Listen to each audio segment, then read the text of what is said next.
Tuhan saya mengatakan ketika kalian mau memasuki tahun baru, dalam hal ini adalah yang dipakai Asila, yang dipakai Joko oleh Bapak Joko Al-Wali itu adalah tahun baru Hijriah. Ini juga bisa kita pakai untuk analogi atau kiaskan dengan tahun baru Masehi. Tuhan Nabi itu mengatakan,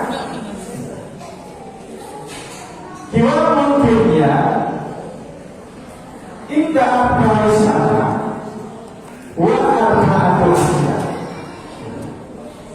Ketika kita memasuki tahun baru Hijriah ataupun Masehi, ada 4 perkara yang perlu diperhatikan, kata Tuhan Jabir Al-Awwali.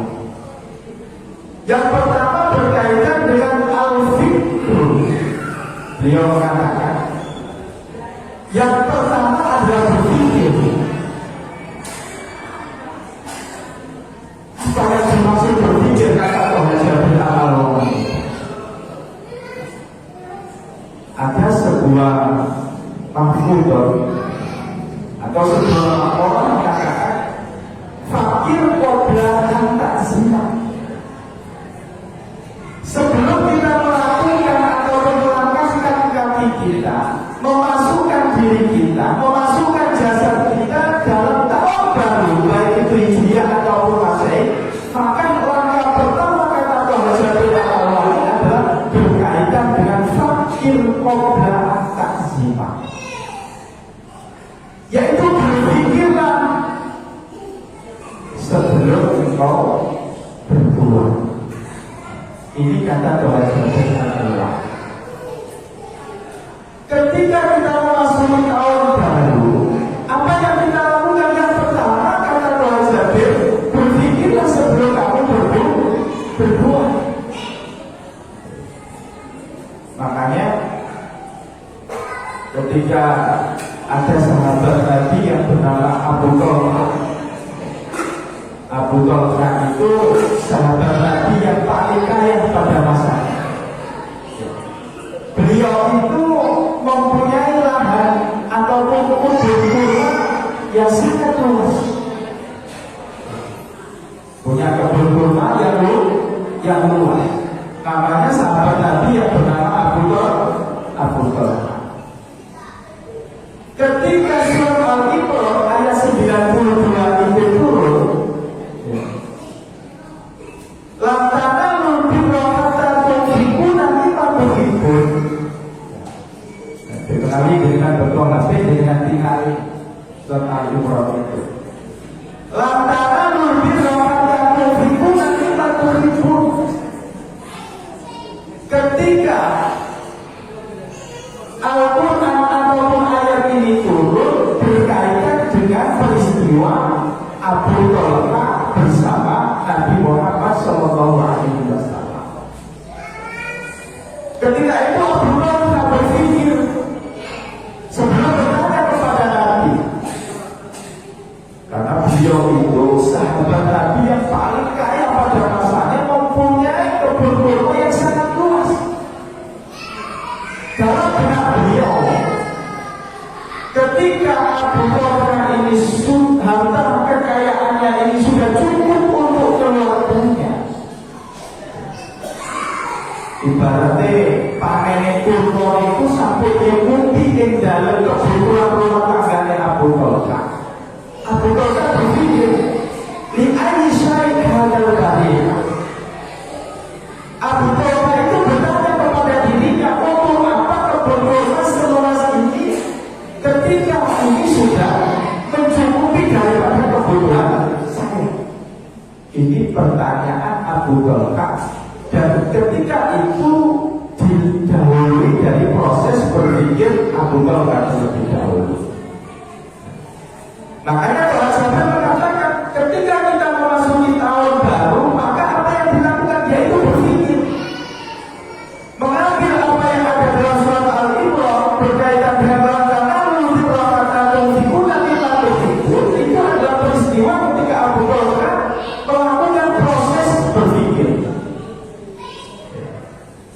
berpikir pada waktu itu melihat panen yang didapatkan dari kebunnya itu sudah mencukupi kebutuhan rumah tangga.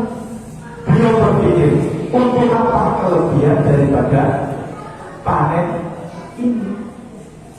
Abu Talha bertanya kepada Rasulullah, ya Rasulullah, di ayyi syai'in hadzal bari, untuk apa kebun kurma Bani Hasan ini?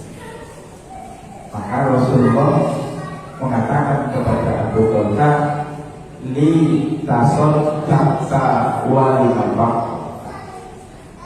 Nabi mengatakan kepada Abu Talha, wahai Abu Talha, kebun kurma atau panen daripada kebun kurma kamu itu, maka sodakokan kepada orang-orang dari kerabat kamu atau infakkan hasil panennya kepada masjid ataupun dalam hal ini adalah orang-orang yang membutuhkan. Karena salah satu kebun kurma daripada Abu Talha itu berada di mustaqbali Masjidin Nabawi. Jadi kebun kurma yang dinamakan dengan, kalau nggak salah istilahnya itu barika, itu berada di dekat Masjid Nabawi. Jadi sing sampun berangkat haji, yang sudah berangkat umroh itu di Masjid Nabawi itu, kebunnya Abu Talha itu menghadap Masjid Nabawi.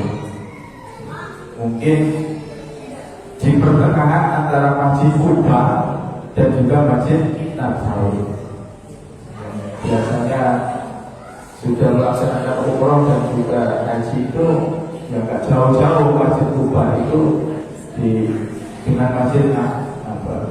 Jadi kebun kurmanya Abu Talha itu berada di dekatnya Masjid Nabawi, dan itu setiap sholat di Masjid Nabawi seluruh jamaahnya itu melihat bahwasanya panen daripada kebun kurma Abu Talha itu melimpah rumah.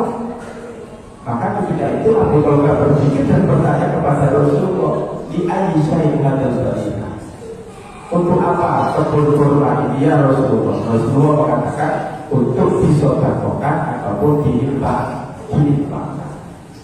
Maka kita kembali kepada proses apa yang disampaikan oleh Tuhan Jabir.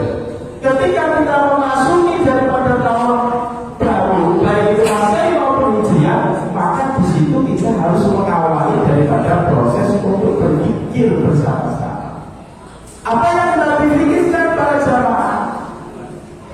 Abu Talha memberikan sebuah gambaran bahwasanya yang kita pikirkan adalah berkaitan dengan kebutuhan daripada keluarga dan juga kebutuhan daripada masyarakat. Intinya apa para jamaah? Bahwasanya Abu Talha itu bukan hanya berpikir untuk kemaslahatan dirinya, akan tetapi Abu Talha itu juga berpikir untuk kemaslahatan orang banyak. Jadi ketika kita memasuki tahun baru ini, maka proses yang pertama yang dilakukan adalah berpikir untuk kebutuhan daripada diri sendiri yang mempunyai makna ataupun mempunyai nilai untuk kebermanfaatan dan juga mempunyai nilai kemaslahatan.